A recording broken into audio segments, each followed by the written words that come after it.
લાડે કોઈ દીકરીની જો વાત કરી ને તો આજે ખરેખર આજે વાત અત્યારે પ્રસ્તુત કરું છું ને, એક નાનકડી એવી દીકરીએ વાત કરેલી છે એના શબ્દથી હમણાં જ મેં સાંભળી.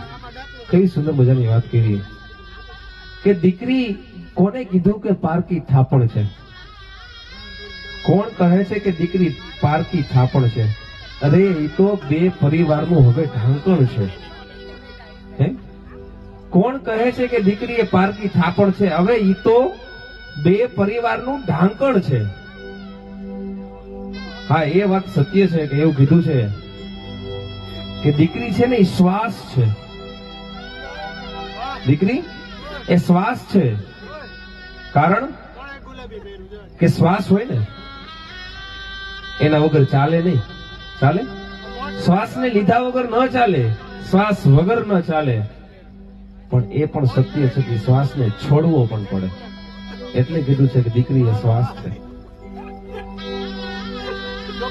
દીકરીને દરિયો કીધો છે, વાલનો દરિયો.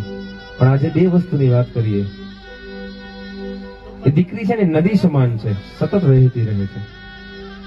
અને એ જ નદીનો આજે મેળાપ થયો છે એના જીવન સાથી દરિયા સાથે. અને કહેવાય કે નદી અને દરિયો એકબીજા વગર અધૂરા છે.